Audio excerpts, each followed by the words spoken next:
Ok, entonces estamos en Éxodo capítulo 14, versículo 1. Dice, el Señor habló con Moisés y le dijo, ordénales a los israelitas que regresen y acampen frente a Pi Hairot, entre Migol y el mar, que acampen junto al mar frente a Baal Zephón. Ok, entonces para darnos una idea más o menos de dónde está, ahí podemos ver, está en Egipto. Si ven ahí, hay un pedacito de mar donde cruza. Se cree más o menos que por esa área fue donde cruzó el mar. No sé si alcanzan a ver ahí, de este lado de Egipto, cruzan acá de este lado. ¿Y se acuerdan por qué? Bueno, ellos estaban ahí donde dicen Delta más o menos y Canaán está allá. ¿Por qué no se fueron derecho? ¿Se acuerdan? ¿Por qué les dijo? O sea, era el tarea más cortito. ¿Por qué Dios los llevó por allá? Desobediencia, ¿Mande? por su desobediencia. No, bueno, ahí todavía no desobedecen. Era porque dice que estaba en la tierra de los filisteos y que iban a tener miedo y se iban a querer regresar. Ajá. Entonces dijo, no, mejor los vamos a rodear un poquito. Y también decíamos que como el Señor siempre, decían también en el Nuevo Testamento, que no nos va a dejar tener una tentación o una prueba más allá de lo que podamos soportar. En este tiempo todavía los israelitas no conocían todavía muy bien de Dios, apenas iban conociéndolo. A lo mejor no tenían la fe suficiente para confiar en Él todavía bien, o no sé, Dios sabe por qué hace las cosas, pero Él dijo, no los voy a llevar por ahí porque no vaya a ser que les dé miedo y que se quieran regresar. Entonces por eso Dios los llevó por abajo. Ahora también Él tenía su plan, ¿verdad? Tenía que destruir a los egipcios, entonces eso también es otra. Pero por ahí pasaron, por esa parte del mar que está ahí. Dice, el faraón va a pensar, los israelitas andan perdidos en esa tierra. El desierto los tiene acorralados. Yo, por mi parte, endureceré el corazón del faraón para que los persiga. Voy a cubrirme de gloria a costa del faraón y de todo su ejército. Los egipcios sabrán que yo soy el Señor. Y así lo hicieron los israelitas. Ok, entonces se fueron y dice que iban rumbo al mar. Y también era el plan del Señor, ¿ah? Iba a cubrirse de gloria, dice, a costa del faraón. Esa palabra gloria en el hebreo original es kabad, que quiere decir sentir peso o algo pesado. Dice abrumar, acumular, agravar, endurecer. También quiere decir estimar, glorificar, honrar, multiplicar, venerar. Todo eso quiere decir kabad. Entonces, y es muy interesante porque esa misma palabra que se traduce gloriar o recibir gloria es la misma palabra que se usa cuando Dios manda a honrar a nuestros padres y a nuestra madre. Dice, honra a tu padre y a tu madre la misma. O sea, darle en cierta manera la honra que se merecen o la gloria que se merece tu papá y tu mamá también. Entonces, y también, interesantemente, es la misma palabra que se usa cuando dice que endureció el corazón del faraón. Dice en 1 Samuel 6:6, dice, ¿por qué entonces endurecen sus corazones como endurecieron sus corazones los egipcios y faraón? Y es la misma palabra. Gloria, honra, endurecer. En el hebreo es la misma.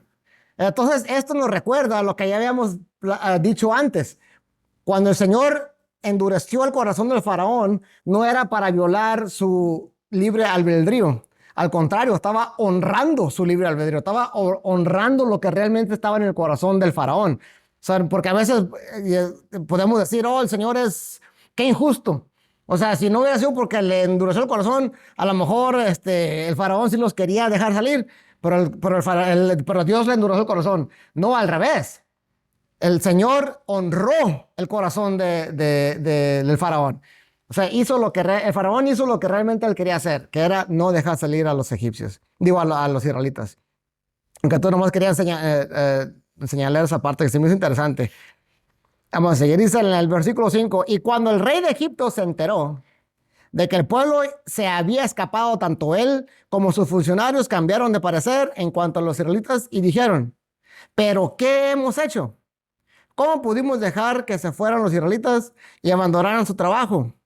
Al momento ordenó el faraón que prepararan su carro. Tomó su ejército, se llevó consigo a 600 de los mejores carros y todos los demás carros de Egipto, cada uno de ellos bajo el mando de un oficial. Ok, y otra vez vemos este patrón. Cuando pasaba alguna plaga, ¿Qué dice el faraón? Ok, sí, cierto, Moisés. De tu Dios es el Dios verdadero, pídele que me perdone. Ok, y lo perdonaba. ¿Y qué pasaba? Otra vez se le iba, se le olvidaba. Y se ponía terco otra vez. Y así que una tras otra, tras otra. Al final, con la muerte de los primogénitos, dijo, ok, ahora sí ya váyanse. Pero no, otra vez dice, ¿por qué hemos hecho? O sea, esa es nuestra mano de obra. O sea, no, trabajamos por ellos. Dice que agarraron su carro. ¿Qué quiere decir eso, que agarraron su carro? ¿A poco ya había carros en Egipto? ¿A poco estaba Faraón así? Tenía sus carros, vámonos.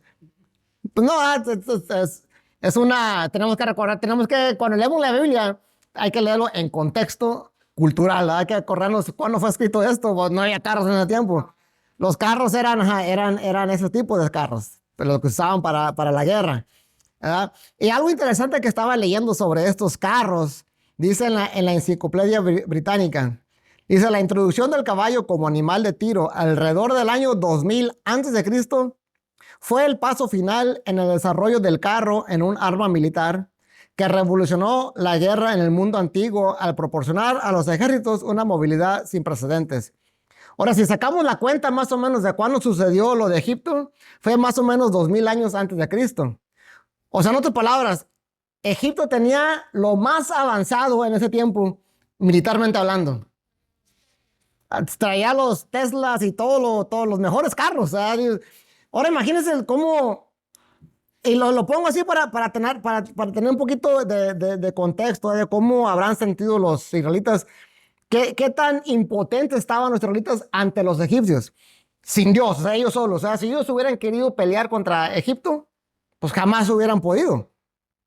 Dice aquí en el versículo 8, dice, el Señor endureció el corazón del faraón, rey de Egipto, para que saliera en persecución de los israelitas, los cuales marchaban con aire triunfal.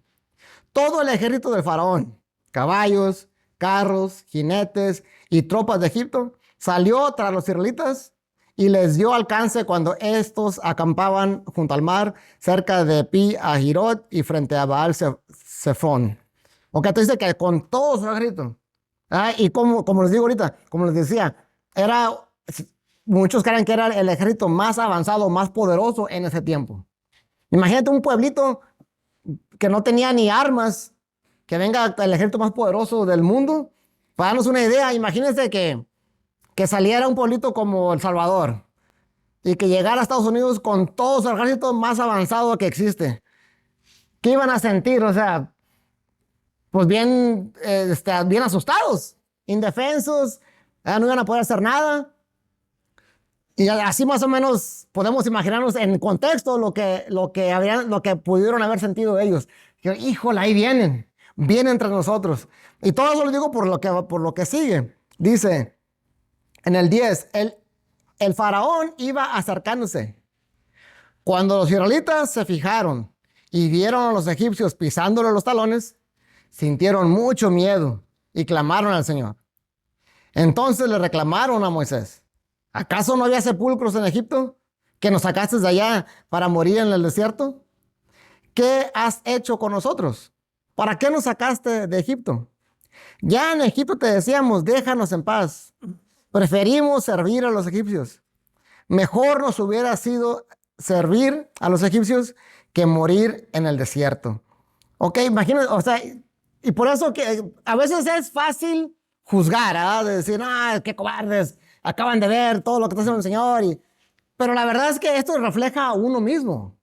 Uno también conoce, y ellos se pudiera justificar, no se justifica, pero se entiende porque recuerden que cuando Moisés llegó a liberarlos en el capítulo 3, decía que ya se habían olvidado más o menos de Dios. Decían, ¿quién es Dios? ¿Verdad? Y dice Moisés, y si me preguntan cómo se llama, ¿cómo te llamas? ¿Qué les voy a decir? O sea, como que no se acordaban bien. Apenas estaban conociendo al Señor. Apenas todavía no estaba esa confianza todavía.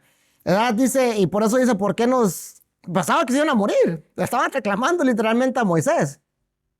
Entonces, lo pongo esto para recordarnos también nosotros que no nos pase eso cuando estemos en alguna prueba, alguna tentación, en alguna situación difícil en nuestras vidas. Podemos estar en un problemón, ya sea físico, de salud, en un problema financiero otra vez, algún problema legal o no sé.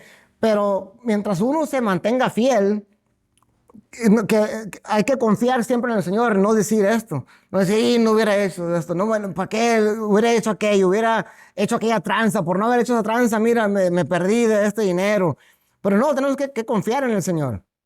Y no es fácil, ¿verdad? Por eso Jesús dice en Marcos 8:34, dice, llamando Jesús a la multitud y a sus discípulos les dijo, si alguien quiere venir conmigo, niéguese a sí mismo, tome su cruz y sígame. ¿Por qué dice tome su cruz? Porque la cruz representaba la muerte en ese tiempo. Entonces dice, niéguese a sí mismo. Aquí nos está diciendo que a veces el ser cristiano a veces no es fácil. La gente te va a atacar. Y hoy en día, relativamente hablando, es más fácil que en esos tiempos. O sea, cuando ha habido un montón de veces a través de la historia donde realmente era bien difícil ser cristiano. O sea, iban, te mataban, te torturaban a ti y a tu familia. Hoy en día, pues no hace falta, no pasa de que a lo mejor la gente se burle de ti, que te diga, cristianito, lo que sea. Pero, pero antes era bien difícil y dice que va a llegar un momento en que otra vez va a ser bien difícil ser cristiano. Pero no hay que ser como los egipcios que no, pero ¿por qué? Mejor nos hubiéramos quedado ahí en el mundo como estaba antes, ¿sabes? Me divertía más o no sé, podemos decir un montón de excusas. Pero no, o sea, tenemos que mantenernos firmes. Porque también viene el enemigo con todos sus carros de guerra y todos también, ¿eh? Porque estamos en una guerra espiritual.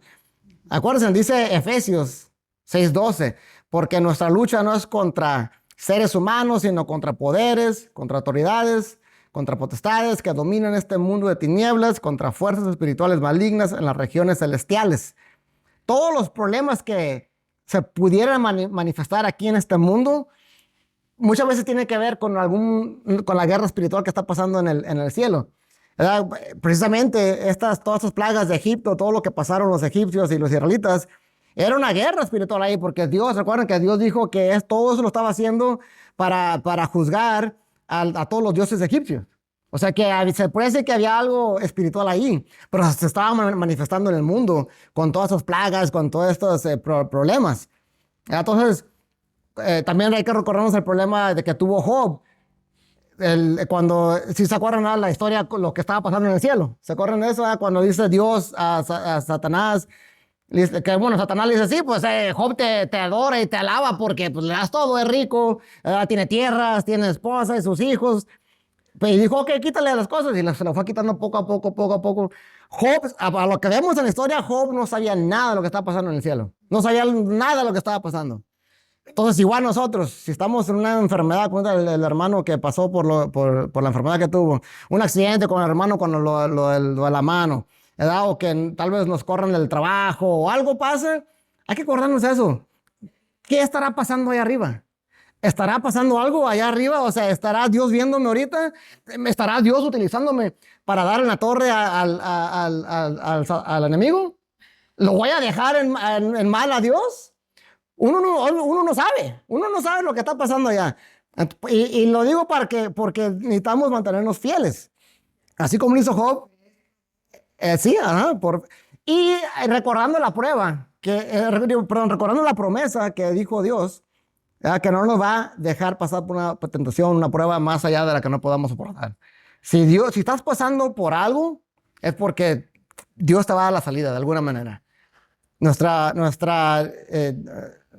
deber es mantenernos fieles a Él y dejar que Dios haga lo suyo. Eso es confiar en Él, permanecer en Él. Inclusive, aunque tengamos que perder la vida. Dice aquí en Lucas 9:24, dice, porque el que quiera salvar su vida, la perderá. Pero el que pierda su vida por mi causa, la salvará. Esa es la actitud que tenemos que tener.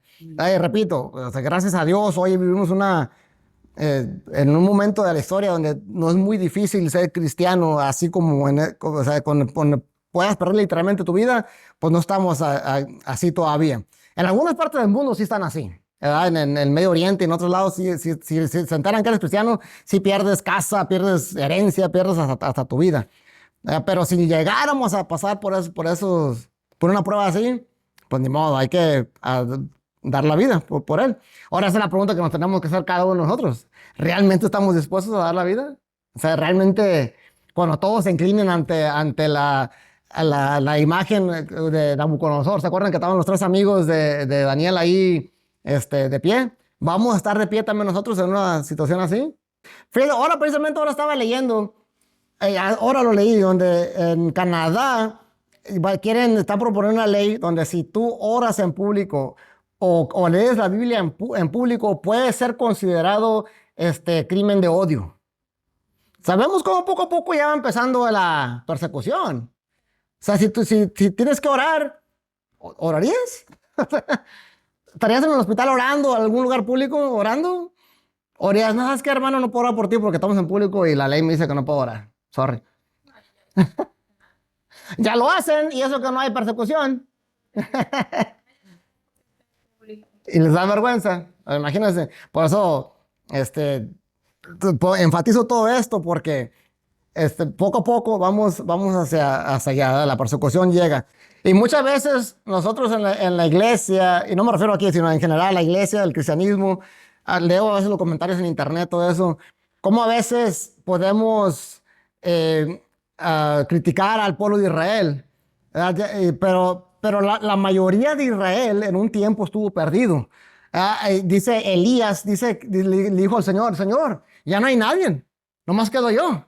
Y le dijo al Señor, no, me dice, todavía tengo 1000 personas que no han doblado rodillas a Baal.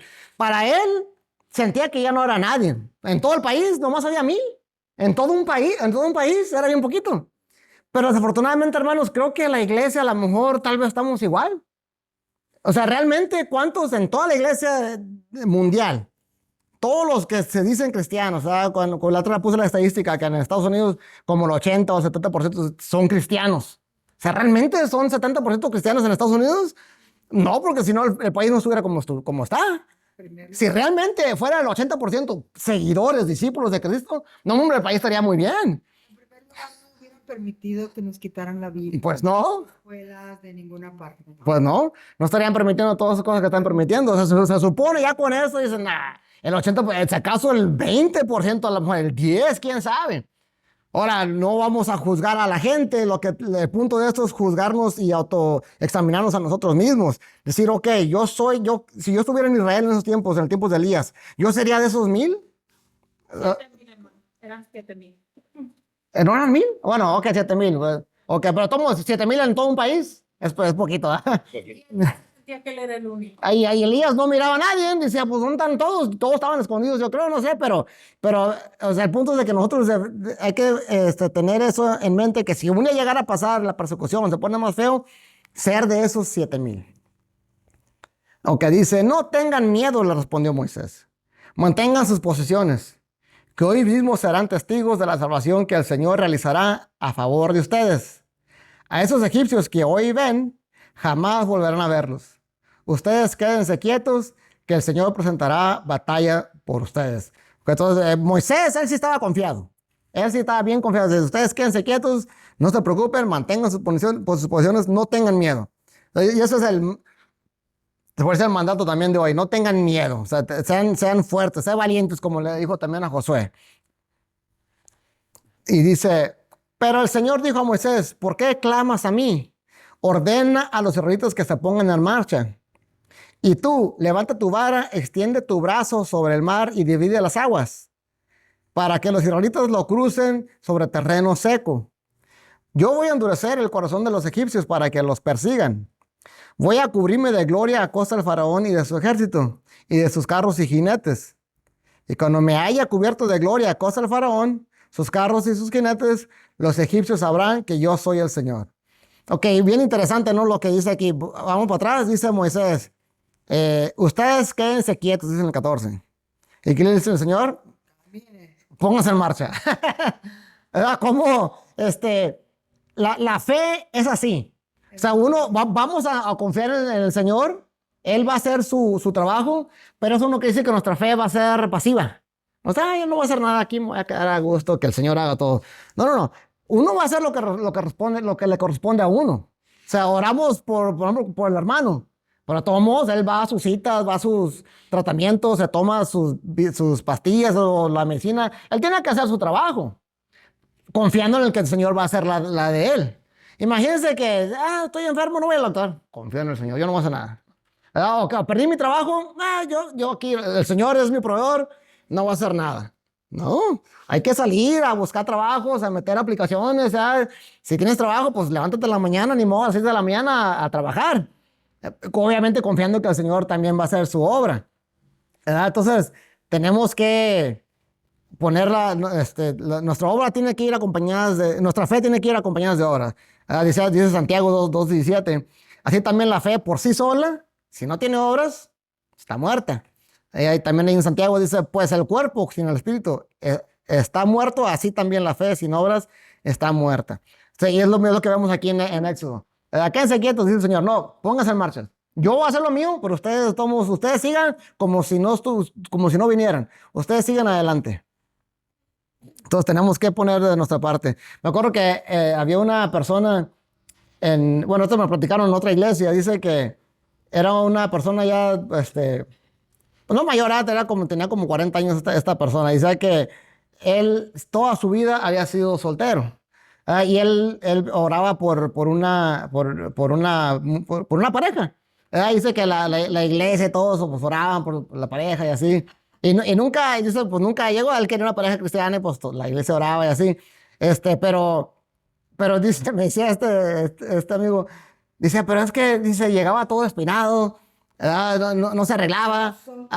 Sí, entonces, y cuando estaba leyendo me acordé, dije, no, pues sí, o sea, ¿cómo va a llegar la pareja? O sea, pues, o sea, también tú arréglate, perfúmate, peínate en la mañana, haz algo. O sea, es un ejemplo, pues, nomás, pero nuestra fe tiene que ir acompañada por las obras.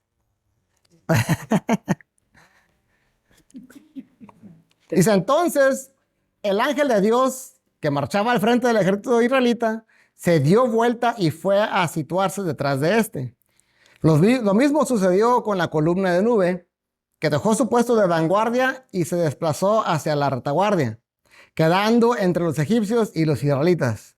Durante toda la noche, la nube fue oscuridad para unos y luz para otros.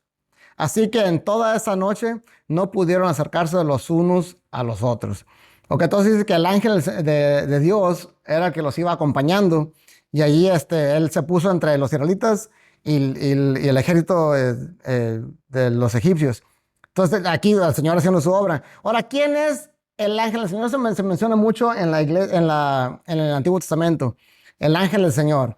Y es un poco misterioso, se puede decir, esa entidad o ese personaje. En unas partes de la Biblia se compara con Dios o parece que es Dios. Por ejemplo, en Génesis 22 dice, el ángel del Señor llamó a Abraham por segunda vez desde el cielo y dijo, ¿cómo has hecho esto y no me has negado a tu único hijo? Tan cierto como que yo vivo, afirma el Señor, te bendeciré en gran manera. O sea, aquí el ángel del Señor es obvio que es Dios, ¿verdad? Porque está hablando como él mismo, como Dios.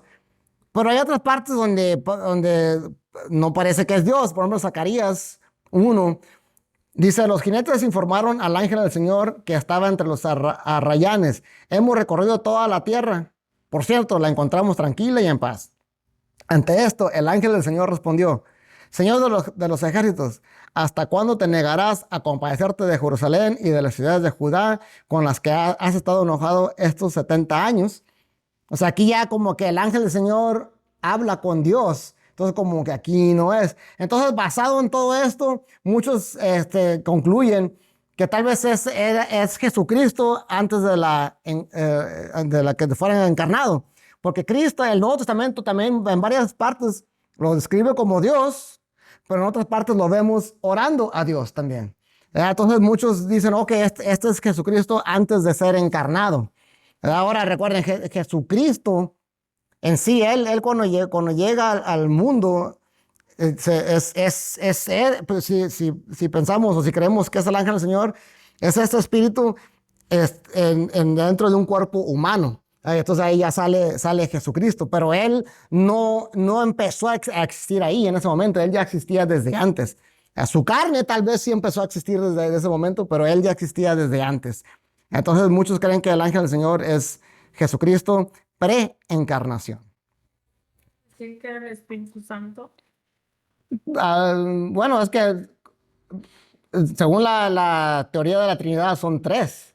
Es el Padre, el Hijo y el Espíritu Santo. Entonces, el Hijo es el que se encarnó, ¿verdad? Esta entidad que estaba aquí. Y estaba leyendo también en los libros, en las tradiciones judías y todo eso. También tiene algo bien interesante, algo similar. Dice, cada vez que Dios se manifestaba en el mundo, ya sea por medio de como una persona, ya sea en una nube de fuego, algo así, dice que esa era la gloria de Dios. O sea, que no era Dios, Dios exactamente, sino la gloria de Dios. Y eso era lo que se manifestaba al mundo, eso era lo que la gente podía ver, porque dice, nadie puede ver a Dios y vivir. Entonces Dios de alguna manera se cubría con una nube, con fuego, en una zarza o algo, pero algo cubría la gloria de Dios. Entonces, a lo mejor, pero lo que se me hace interesante es que en el Nuevo Testamento hay la gloria de Dios es Jesucristo, es la imagen del Dios invisible. O sea, también es Dios cubierto de carne humana, ¿verdad? Entonces, porque Dios nadie lo puede ver y seguir viviendo. Entonces, dice Dios, dice a Jesucristo, ¿quieres ver a Dios? Pues mírame a mí. El que me ha mirado a mí, ha mirado al Padre. Ahora, no, jamás vamos a conocer exactamente qué es Dios. O sea, es imposible. O sea, Dios es tan grandísimo que nunca vamos a entender bien exactamente cómo es el Padre, el Hijo, el Espíritu Santo, todo eso. O sea, nunca vamos a conocer bien exactamente. Es lo más lo que se nos ha revelado hasta ahorita. Dice que en el principio Dios creó el cielo y la tierra. El Espíritu Santo se movía sobre las aguas. Y luego el Señor creó lo demás, pues todo con su palabra. Dice, ahí podemos ver Dios, el Espíritu Santo y la palabra. O sea, como las tres cosas. O sea, es bien interesante eso, pero el chiste es que todo es Dios. Todo es Dios, sí, pero no. O sea, es bien. O sea, el ejemplo que puse una vez es, si yo tengo un celular, ¿verdad? Y mando un mensaje de hermano Julio, el miércoles que entra, le voy a regalar $100. Ahí se lo mando, pa. Ahí se lo mando, pa. Y luego llega aquí y me dice, Rory, mis $100. Digo, no, yo no dije eso. Y saca el celular, mira, aquí está tu mensaje. Y ahí se oye mi voz, ¿ah? Hermano Julio, le voy a dar $100. Yo puedo decir, eso no soy yo estoy aquí. Esa es mi voz. ¿Ustedes qué dirían? Ah, Rory, eres tú, hombre, ¿para qué te haces? Yo, ajá. Digo, no, yo no estoy adentro de ese teléfono. Yo no estoy dentro de ese teléfono, yo estoy acá, pero eres tú. O sea, tu voz, tu palabra, eres tú en realidad. Así más o menos Dios, o sea, ajá, así es Dios, es su palabra, es su gloria, pero todo es, al final es Él, ¿verdad? La otra ejemplo que se pone es del sol. Está el sol y está la luz que sale del sol. Si alguien pudiera agarrar el sol y moverlo, ¿qué pasaría con la luz? Pues se mueve. Si Dios agarra el sol y la pone acá, ¿qué pasa con la luz?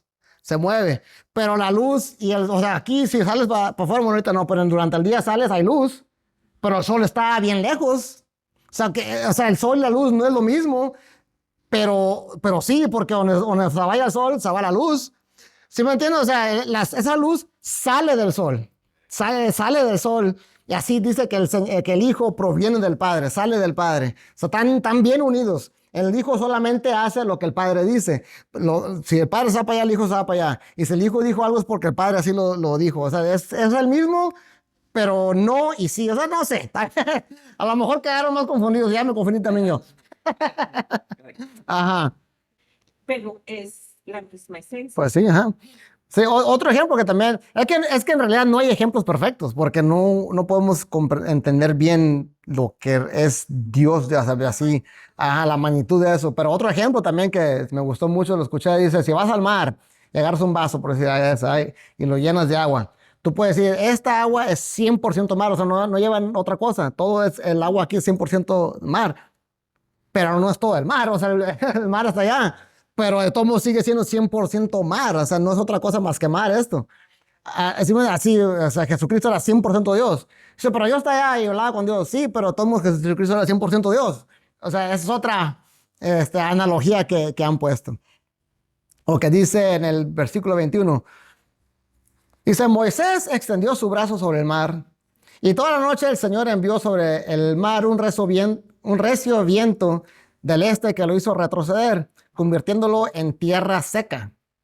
Las aguas del mar se dividieron y los israelitas lo cruzaron sobre tierra seca.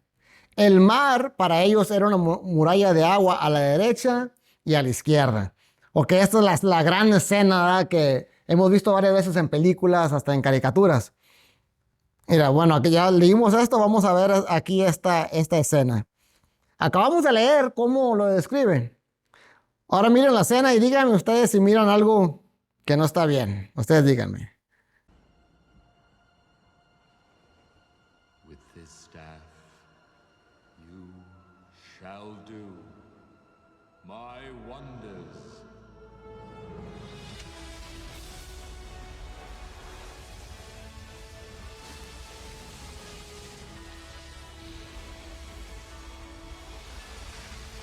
Están las murallas, eso sí lo leímos, ¿no? Así ahorita se empieza a ver la gente que va caminando y todo eso.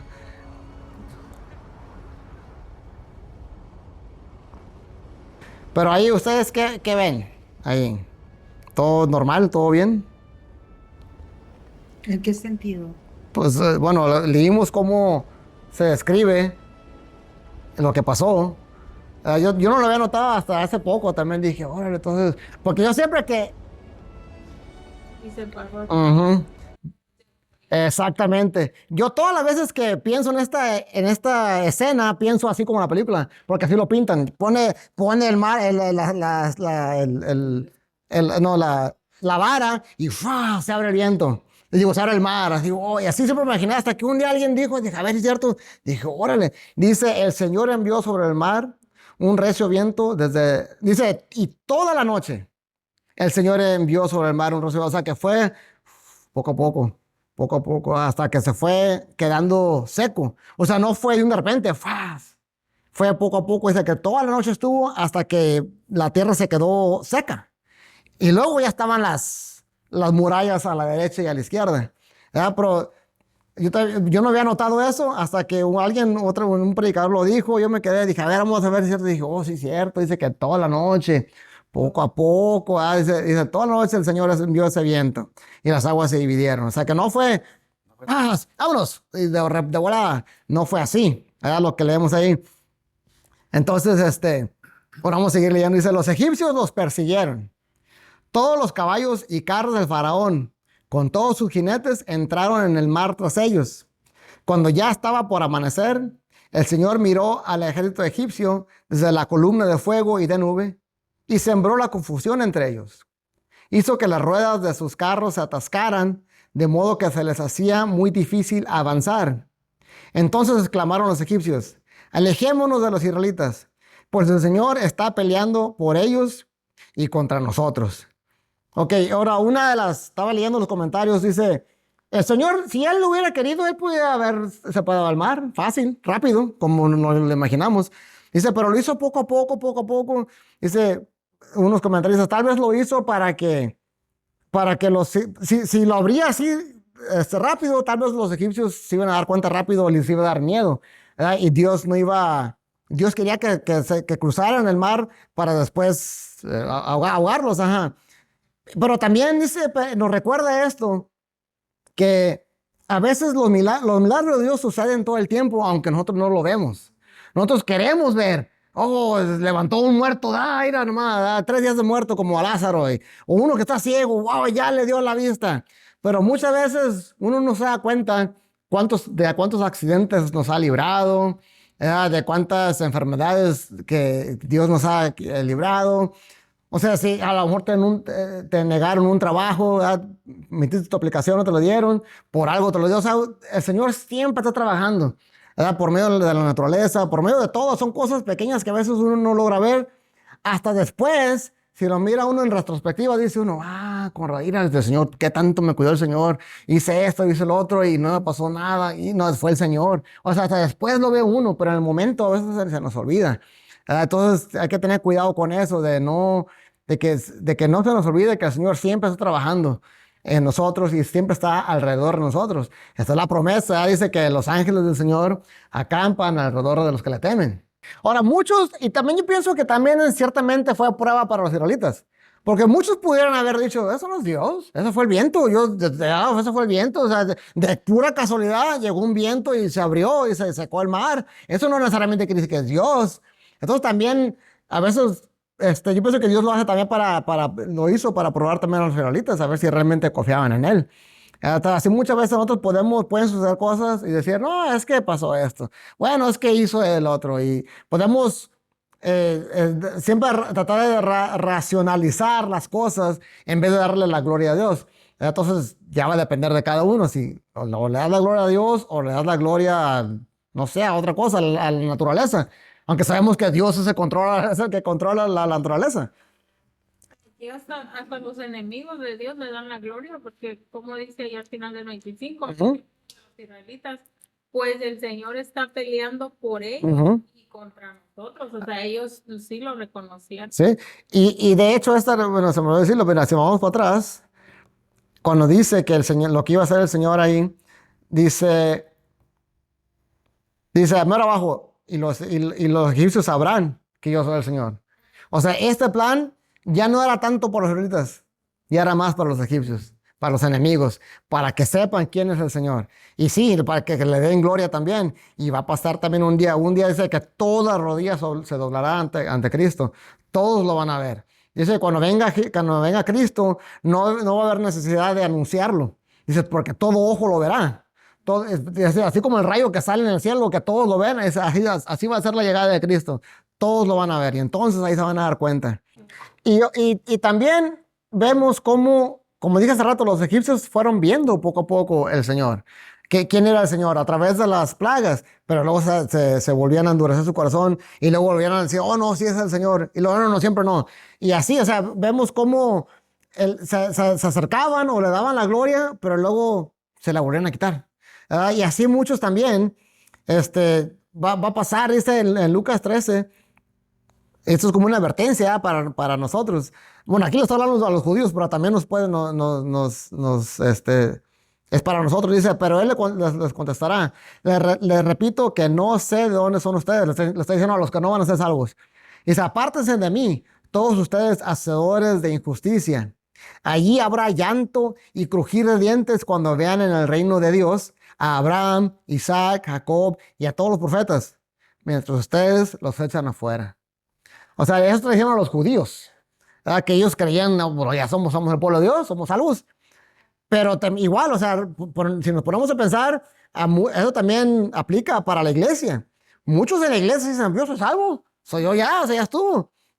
También aquí, pues, vas a ver un día Abraham, Isaac y Jacob ahí todos disfrutando del banquete mientras tú estás afuera. O sea, es una advertencia también para nosotros, para no ser como los egipcios, precisamente, que reconocían a Dios, pero no lo adoraban o no lo obedecían. Y muchos en la iglesia a veces podemos ser así también. Dice en el 26, dice, entonces el Señor dijo a Moisés, extiende tu brazo sobre el mar para que las aguas se vuelvan contra los egipcios y contra sus carros y jinetes. Moisés extendió su brazo sobre el mar y al despuntar el alba, el agua volvió a su estado normal. Los egipcios en su huida se toparon con el mar. Así el Señor los hundió en el fondo del mar. Al recobrar las aguas su estado normal, se tragaron a todos los carros y jinetes del faraón y a todo el ejército que había entrado al mar para perseguir a los israelitas. Ninguno de ellos quedó con vida. O que igual dice cuando extiende tu brazo, pero dice que no fue hasta el despuntar del alba. O sea, ¿cuánto tiempo duró Moisés con su brazo extendido? ¿Quién sabe? No sabemos a qué horas empezó, nomás dice que fue hasta despuntar el alba, cuando el agua volvió a estar en su estado normal. Dice, y yo pienso que lo hizo ya de día para que todos pudieran ver lo que había pasado. Que todos pudieran ver, ¿verdad? El Señor había prometido que Él iba a pelear por ellos, o que miren, pueblo mío, lo que hice por ustedes y por fin se hizo justicia. Entonces, pues tenemos que tener cuidado de no ser como los egipcios, no vaya a ser que nos vaya peor. Aquí, si los egipcios si no hubieran endurecido su corazón y se hubieran doblegado, no hubiera pasado esto. Pero lo reconocían y luego otra vez se endurecían. Lo volvían a reconocer y luego otra vez se endurecían. Que eso no nos pasa a nosotros, ¿verdad? Porque al final va a ser peor, ¿verdad? En Lucas 11, Jesús está hablando de algo similar y alude a esto, ¿verdad? Que es peor para los que hacen eso. Dice, cuando el espíritu maligno sale de una persona, va por lugares áridos buscando descanso sin encontrarlo. Entonces dice, volveré a mi casa de donde salí. Cuando llega, la encuentra barrida y arreglada. Luego va y trae a otros 7 espíritus más malvados que él y entran a vivir ahí. Así que el estado final de aquella persona resulta peor que el inicial. O sea, ibas bien, ibas bien, ahí la llevabas, pero ¿qué pasó? Otra vez, como los egipcios, no quisiste endurecer tu corazón, el estado final fue peor que el inicial. En Hebreos también lo dice, y son puras pues, advertencias. Dice, porque es imposible que aquellos que han sido una vez iluminados, que han saboreado el don celestial, que han tenido parte en el Espíritu Santo, que han experimentado la buena palabra de Dios y los poderes del mundo venidero, pero después de todo esto, se han apartado. Y es imposible que renueven su arrepentimiento. O sea, son advertencias, que no seamos como los de Egipto. También aquí en Hebreos 10 dice, si después de recibir el conocimiento de la verdad, pecamos obstinadamente, ya no hay sacrificio por los pecados, solo queda una aterradora expectativa de juicio, el fuego ardiente que ha de devorar a los adversarios. Ok, aquí la palabra clave es obstinadamente, ¿verdad? Porque todos vamos a pecar, nadie es perfecto, seguimos cayendo, caemos en tentación, pero la palabra obstinadamente, ¿qué significa obstinadamente?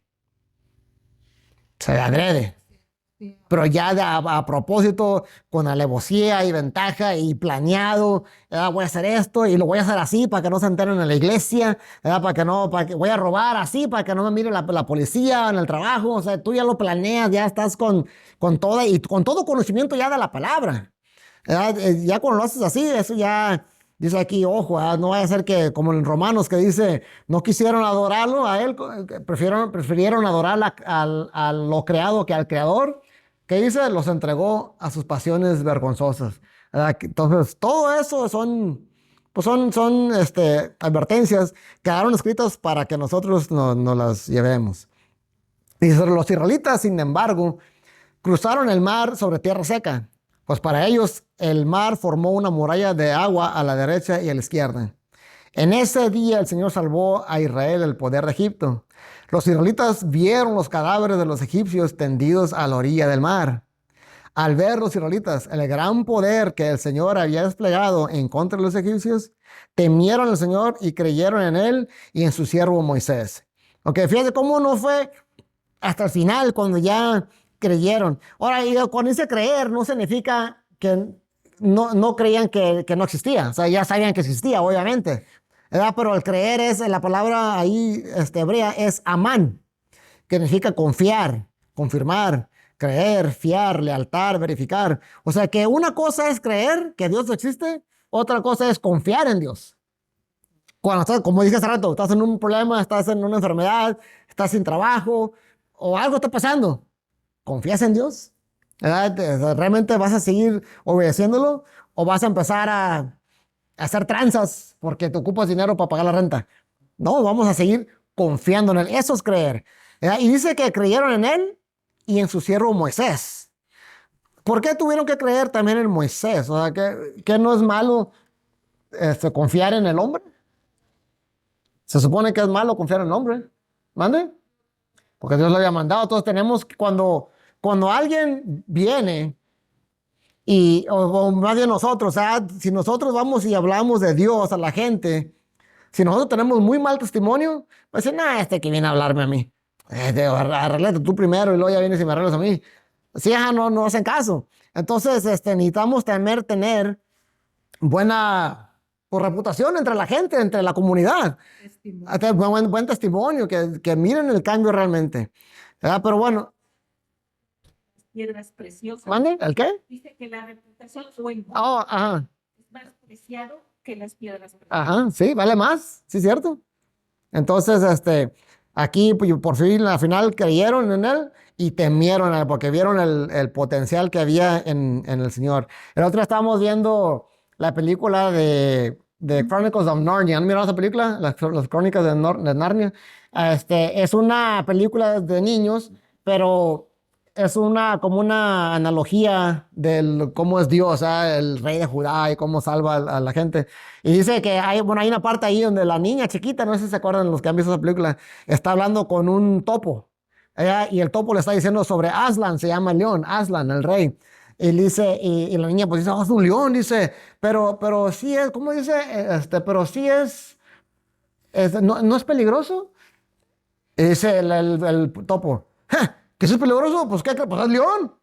Dice, pero es bueno. O sea, hay una diferencia. Es bien peligroso, pero es bueno. ¿Verdad? Y cuando lo oí, lo escuché, dije, wow, sí es cierto. Porque especialmente los niños, le explicaba, era ni eso. Le dije, mira lo que está diciendo. Digo, Dios, mucha gente piensa que Dios no es peligroso. Dios es súper peligroso. Ajá, pero es bueno con nosotros.